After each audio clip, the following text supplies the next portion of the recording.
Henry वर्षों से US military में सेवा करने के बाद हांगकांग लौट आए हैं। एक शिक्षक के रूप में करियर शुरू करने की खोज में वह अपने पूर्व स्कूल तकची माध्यमिक जाता है। प्रधानाचार्य नोट्स करता है कि उनके पास शिक्षा देने का अनुभव नहीं है, लेकिन उच्च अधिकारी से एक सिफारिश पत्र दिखाने के बाद उन्हें नौकरी दी जाती है। हेनरी को जाने से पहले प्रिंसिपल उसे सूचित करते हैं कि उसे सिखाने के लिए जिस कक्षा को उसे सौंपा गया है वह स्कूल में सबसे खराब में से एक है। स्कूल के पहले दिन की सुबह हेनरी कक्षा में चला जाता है देखने के लिए कि यह पूरी तरह से अराजकता में है। कक्षा, कुछ छात्र सो रहे हैं, कुछ गाना गा रहे हैं, कुछ वीडियो गेम खेल रहे हैं, जबकि अच्छी संख्या में लोग पोर्टेबल स्टोव पर रामेन पका रहे हैं। यहाँ तक कि जब शिक्षक अंदर आते हैं वे उसे पूरी तरह से अनदेखा करते हैं और वे जो कर रहे हैं उसे जारी रखते हैं। हेनरी उनका ध्यान खींचने की कोशिश करता है, लेकिन वे उसे सुनने का नाटक करते हैं। वह उनका ध्यान खींचने की कोशिश करना छोड़ देता है और कक्ष में घूमता है और टिप्पणी करता है जो वे पहले से ही कर रहे हैं। रावण खाने के लिए कहा जाता है क्योंकि इसमें सोडियम बहुत अधिक होता है। फिर हेनरी एक उकुलेले बजा रहे जूफा नामक व्यक्ति के पास जाता है और उसे इसमें मदद करता है। इसी तरह वह एक गेमर बच्चे को चेतावनी देता है कि वह सारे दिन स्क्रीन को घूरने से विकिरण प्राप्त कर सकता है। जीज, यदि यह एक असली बात है तो यह सबके लिए बहुत देर हो चुकी है। जब छात्र अंततः उसे सुनना शुरू करते हैं तो वह स्वयं का परिचय देता है और बोर्ड पर अपना नाम और फोन नंबर लिखता है। छात्र उसकी हाथ की लिखाई के कारण हंसते हैं क्योंकि यह बदसूरत होती है। फिर किसी छात्र ने उसे बुलाया और कक्षा छोड़ने को कहा, लेकिन हेनरी ने इसे हंसी में उड़ा दिया। बच्चे फिर से उसे नजरअंदाज करते हैं और उसके आगमन से पहले वे जो कार्य कर रहे थे उसे जारी रखते हैं। आगमन इससे पर्याप्त होते हुए हेनरी एक रबर बैंड और चौक का टुकड़ा उपयोग करता है रूम में आग बुझाने के लिए। कमरा, छात्र तेजी से फैल जाते हैं ताकि वे गीले न हों। अंत में उन्हें पूर्ण ध्यान देता है और उन्हें अपनी कक्षा में आधिकारिक रूप से स्वागत करता है। सभी विद्यार्थियों, मेरी कक्षा में आपका कक्षा स्वागत के बाद है। 5 सबसे कम रैंक वाले छात्र स्पोर्ट्स सप्लाई रूम में तैरने के लिए इकट्ठा होते हैं। समूह के नेता जैक को दूसरी कक्षा की एक ए ग्रेड छात्रा पर दिल आ गया है। कक्षा, बाकी लोग उसे उसकी तस्वीर देखते हुए छेड़ते हैं। समूह के पास स्कूल की बास्केटबॉल टीम के अमीर और बिगड़ेले बच्चों के साथ प्रतिस्पर्धा है। वे आपूर्ति कक्ष में प्रवेश करते हैं और जैसा कि आमतौर पर वे जैक का मजाक उड़ाते हैं क्योंकि वह गरीब है। बाद में बास्केटबॉल टीम अभ्यास कर रही है जबकि जैक और समूह उन्हें पास से देख रहे हैं। जैक कोर्ट पर एक बोतल गिरा देता है जिसके कारण टीम के नेता को गिरना पड़ता है। समूह हंसता है, लेकिन स्कूल की अंग्रेजी शिक्षिका मिस ली द्वारा डिटेंशन दिया जाता है। यांग, प्रतिबंध से बचने के लिए वे उस पर मजाक करते हैं और जब वह अपनी डेस्क की सफाई करने में व्यस्त होती है तब वे भाग जाते हैं। कहीं और स्कूल के प्रिंसिपल चिंतित हैं क्योंकि शिक्षा बोर्ड उनकी वार्षिक धनराशि का 20% कम करने का निर्णय ले रहा है। बोर्ड के लोग स्कूल की यात्रा करने आते हैं ताकि वे जांच सकें कि धन का उपयोग कहाँ हो रहा है। समय समय पर हेनरी सही कक्षा में प्रवेश करता है जहाँ छात्रों ने प्रार्थना के लिए एक बाल्टी पानी सेट की है उस पर, लेकिन उसकी प्रतिक्रियाएं गिरते बाल्टी से तेज काम करती हैं और वह इसे धकेलने में सक्षम होता है। उसका मजाक उड़ाने के लिए प्रतीक्षा कर रहे छात्र चौंक जाते हैं। स्तब्ध, हेनरी जैक से सिगरेट की पैकेट मांगता है, ये जानते हुए कि वह धूम्रपान करता है। जैक उसे पैकेट देता है, उत्सुक होकर देखता है कि वह क्या करने वाला है। फिर हेनरी जूफा से पूछता है कि सिगरेट में 3 सामग्री कौन सी है। जब वह सवाल का सही उत्तर देता है तो उसे दिन भर की कक्षा छोड़ने की अनुमति दी जाती है। सभी लोग अपनी डेस्क पर धमाका करने लगते हैं, मांग करते हैं कि उन्हें भी कक्षा छोड़ने की अनुमति मिलनी चाहिए। जब वे रुकते हैं तो वह उन सभी को एक सिगरेट देता है और उन्हें इसे विश्लेषण करने के लिए कहता है। हेनरी जानते हैं कि यदि वह केवल उनके स्वास्थ्य पर इसके प्रभाव का उल्लेख करते हैं तो वे इसे गंभीरता से नहीं लेंगे। इसलिए उन्होंने उनसे सिगरेट पीने के परिणामों के बारे में पूछा और समझाया कि उनके फेफड़ों में तार कैसे बनता है। घंटी बजती है। पहली बार वे शिक्षक का ध्यान देते हैं और वास्तव में सीखने में रुचि रखते हैं। घंटी बजने के बाद उन्हें सिगरेट वापस करने का आग्रह करता है और छात्र अनिच्छा से सहमत होते हैं। उस दिन कैफेटेरिया में बास्केटबॉल टीम के कप्तान ने जैक के एक दोस्त ब्रूस को अपने पैर पर ठोकर लगाया। यह समूहों के बीच एक बहस को उत्पन्न करता है जो जल्दी ही एक लड़ाई में बदल जाता है। वे एक दूसरे पर खाना और मेज फेंकते हैं, स्थान को नष्ट करते हैं। बाद में हेनरी को सूचित किया जाता है कि उसकी कक्षा के 5 छात्रों को अस्थायी रूप से निलंबित कर दिया गया है क्योंकि वे शरद छंद की शुरुआत कर रहे थे। लड़ाई, हेनरी जैक को हॉल में अपने प्रतिद्वंद्वी से लड़ते हुए पाता है और उसे रोक देता है। उन्हें जब शांत होने के लिए कहा जाता है तो जैक स्कूल को अनुचित बताते हैं क्योंकि अमीर बच्चों को कोई सजा नहीं मिलती। उस दिन स्कूल के बाद हेनरी 5 छात्रों की सभी फाइलों को उनके बारे में अधिक जानकारी प्राप्त करने के लिए देखता है। पहला आदमी जुफा नाम है, एक पाकिस्तानी अप्रवासी का बेटा जिसे उसकी जाति के कारण हमेशा भेदभाव का सामना करना पड़ता है। उसे अक्सर उसके पड़ोस के पुलिस वालों द्वारा चोरी का आरोप लगाया जाता है। जुफा की जीवन में सिर्फ एक इच्छा है, वह संगीतकार बनना। दूसरी छात्रा एक लड़की है जिसका नाम दिनान है। वह अपने जन्म के बाद से ही अपने पिता की निराशा थी क्योंकि उन्होंने हमेशा एक पुत्र चाहा। उसकी पूरी जिंदगी डैनन अपने पिता की सम्मान प्राप्त करने की कोशिश कर रही है। उसने अपने बालों को छोटे कर लिए थे और लड़के की भांति रहने के लिए कारों के साथ खेलती थी। फिर भी उसके पिता को उससे कोई फर्क नहीं पड़ता, जबकि वह उसके छोटे भाई को एक राजकुमार की तरह बर्ताव करता है। फिर ब्रूस और क्रिस नामक 2 भाई होते हैं। उनकी माँ ने जब वे सिर्फ बच्चे थे तब एक आदमी के साथ भाग गई जिसने उनके पिता को शराबी बना दिया। बचपन में उपज रहते समय भाइयों के पास भरोसा करने के लिए सिर्फ एक दूसरे का था। ब्रूस वीडियो गेमों से वास्तविकता से भागने के लिए उनमें खुद को खो देता है, जबकि क्रिस परिवार के लिए पैसा कमाने के लिए एक किराना दुकान में कठोरता से काम करता है। अंत में हेनरी को जैक के परिवार की पृष्ठभूमि के बारे में कोई जानकारी नहीं मिल सकती है। अगले दृश्य में हम जैक को रेस्तरां में वेटर के रूप में काम करते देखते हैं। MMA बैटर जियान यांग अपने व्यापार साथी के साथ रेस्तरां पहुंचता है। जब जियानिंग देख नहीं रहा होता है तो जैक उसका फैंसी लाइटर चुरा लेता है, लेकिन उसे पकड़ लिया जाता है। चियांगिंग के लोग उसे पकड़ते हैं और जैक की पहचान करते हैं। जब पता चलता है कि वह एक छात्र है तो वह उसे कुछ पैसे देता है और उसे अपना खाना पहुंचाने वाला मानव के रूप में काम करने की पेशकश करता है। कहीं और हेनरी जूफा के घर जाते हैं और उसे देखते हैं कि वह अपने पिता और उसके सहयोगियों से एक टिकट चोरी करके भाग रहा है। वपाइट उसकी मदद करता है, लेकिन जब वो जानता है कि वह क्यों पीछा कर रहा है तो वह पिता की तरफ जाता है।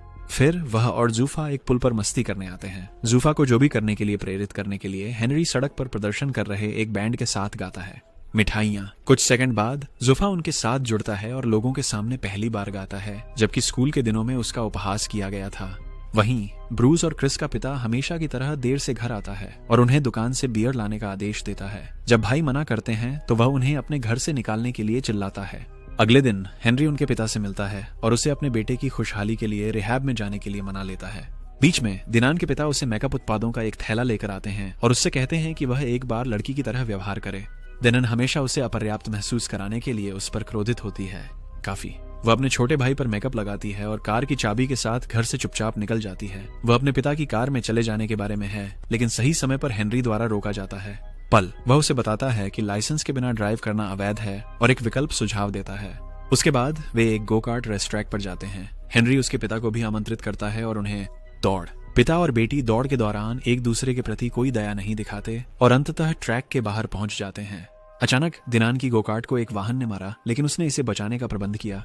उसके बापू अनजाने में रोते हैं, अपनी बेटी की मृत्यु का शोक मनाते हैं। दिनान समझता है कि वास्तव में वह उससे प्यार करता है और उसे गले लगा लेता है। उसे दवाई देते हैं। अगले दिन स्कूल में ब्रूस और क्रिस साथ में एक समूह एक स्वास्थ्य संस्थान में भेजे जाते हैं, जहां एक शराब छोड़ने वाले व्यक्ति से साक्षात्कार किया जाता है। वे हैरान होते हैं ये देखकर कि उन्हें जिस व्यक्ति का इंटरव्यू लेना है वह उनके पिता हैं।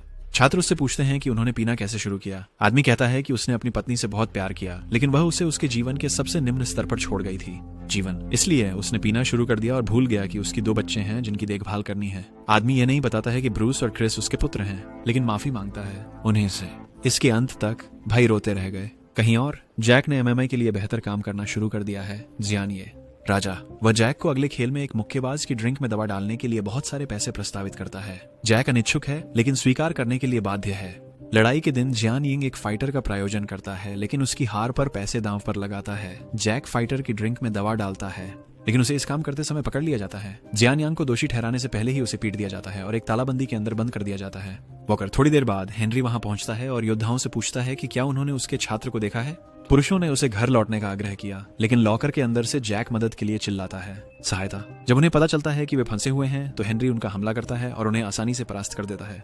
जब योद्धा कदम रखते हैं ये थोड़ा गहरा हो जाता है, लेकिन हेनरी उनके हमलों को कुशलतापूर्वक टालता है। इसके अंत में वह उनका सबसे अच्छा योद्धा को नॉकआउट कर देता है, जो कुछ ही मिनटों में प्रतियोगिता में हिस्सा लेने वाला था, कुछ ही मिनटों में प्रतिस्पर्धा करने के लिए। अगले दृश्य में वे एक अस्पताल में होते हैं जहां हेनरी को उसकी चोटों का उपचार मिलता है। जैक जियांग यिंग के बारे में सच्चाई का खुलासा करने की कोशिश करता है, लेकिन उसे चुप कराया जाता है। खबर टेलीविजन तक पहुंचती है और हेनरी को उस आदमी के रूप में जाना जाता है जिसने अपने छात्र की बचाव के लिए एक पेशेवर लड़ाकू को पीट दिया। उसकी स्कूल में लोकप्रियता बढ़ती है और छात्र उसे सम्मान देने लगते हैं। वे तुलना में जैसे वे पहले थे उसे क्लास में स्वागत करने के लिए उठ भी जाते हैं। यहाँ एक फ्लैशबैक हमें यह दिखाता है कि हेनरी स्कूल में था जब वह एक मजाकिया था। स्कूल उसने एक ऐसे छात्र पर पानी के गुब्बारे फेंके जो माता पिता के लिए एक इवेंट में पियानो बजा रहा था। घटना बाद में उसने उसी छात्र से लड़ाई की और उसका हाथ तोड़ दिया। वह लड़ाई के बाद निलंबित कर दिया गया था, जिसके बाद उसे मंच पर उड़ना पड़ा। उस दिन से हेनरी जब कक्षा में पढ़ाता है तो छात्र ध्यान देते हैं और आगामी कॉलेज प्रवेश परीक्षा के लिए कठिनाई से पढ़ते हैं। सभी लोग बहुत अच्छा कर रहे हैं, सिवाय ब्रूस के, जो गोलियों के लिए लती हो गया है।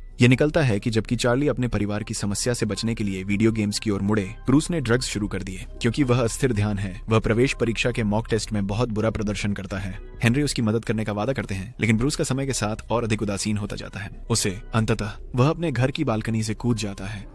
वह अस्पताल में भर्ती होता है और कोमा में चला जाता है। मीडिया खबरों को मोड़ता है और इसे स्कूल और हेनरी पर दोष देता है कि वो ब्रूस के लिए क्या बजाय शिक्षा बोर्ड के अधिकारी हेनरी का साक्षात्कार लेते हैं और उसकी शिक्षण लाइसेंस रद्द करने का निर्णय लेते हैं। जब वह अपनी चीजें पैक करता है और छोड़ता है, स्कूल छात्र उसका पीछा करते हैं, उससे रुकने का अनुरोध करते हैं। वे उसकी अनुपस्थिति से दुखी हैं, लेकिन वे जानते हैं कि उन्हें उसे गर्व महसूस कराने के लिए अपनी आगामी परीक्षा में श्रेष्ठ प्रदर्शन करना चाहिए। बाहर उस दिन से वे साबित करने के लिए 2 गुना अधिक मेहनत करते थे कि बोर्ड की हेनरी एक अच्छा शिक्षक है।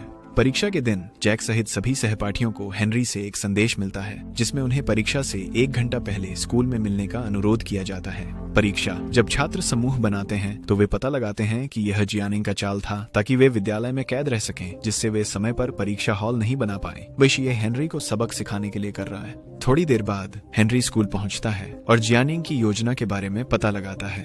वह छात्रों को स्वतंत्र करता है और जियानियांग के सभी लोगों से लड़ता है, ताकि वे चीनियों को नुकसान न पहुंचा सके। बच्चे वे भाग जाते हैं और जल्दी से परीक्षा हॉल की ओर बढ़ते हैं, जबकि हेनरी जियान यांग से लड़ता है। जब वे एक दूसरे से लड़ रहे होते हैं तो जियान यंग यह खुलासा करता है कि वह वही व्यक्ति था जिस पर हेनरी ने बचपन में पानी के गुब्बारे फेंके थे। थोड़ा सा जैसा कि यह पता चला कि हेनरी ने अपना बांह तोड़ दिया था, वह एक बड़े संगीत प्रतियोगिता में प्रतिस्पर्धा करने में सक्षम नहीं था। घटना के बाद से उसने एक पियानो को छूने की कोशिश नहीं की है और हेनरी को अपने सपने को बर्बाद करने के लिए दोषी मानता है। हेनरी उससे समझने की कोशिश करते हैं, लेकिन फिर से हमले का सामना करना पड़ता है। वे एक चाकू पकड़ने की कोशिश करते हैं। अंत में हेनरी उसे मारने के लिए एक पीछा करते हैं, लेकिन वह नहीं मिलता। वह इसे करता है। उन्होंने जो कुछ वह छोटे होने पर किया था उसके लिए माफी मांगी और चला गया। छात्र सही समय पर परीक्षा हॉल पहुंचते हैं और परीक्षा पूरी करते हैं। कुछ सप्ताह बाद वे सभी शानदार रंगों के साथ पास होते हैं। जियानियांग फिर से पियानो बजाना शुरू करते हैं, लेकिन उन्हें वैसा ही अच्छा बनने से पहले बहुत अभ्यास करना पड़ता है। ऐसा होना चाहिए। ब्रूस तेजी से ठीक होते हैं और वादा करते हैं कि वे अगले वर्ष की प्रवेश परीक्षा में उपस्थित होंगे। प्रधानाध्यापक भी प्रसन्न होते हैं, क्योंकि बोर्ड उन्हें 20% बोनस धन देने का फैसला करता है, क्योंकि उनके छात्र प्रवेश परीक्षा में बहुत अच्छा प्रदर्शन करते हैं। परीक्षा के बाद हेनरी फिर से पढ़ाने वापस आते हैं और एक और बैच के छात्रों पर अग्निशामक छिड़काव की चाल करते हैं। इस तरह के और अधिक वीडियो के लिए सदस्यता लें, सूचनाएं चालू करें और चैनल की मदद के लिए एक पसंद छोड़ें। देखने के लिए धन्यवाद।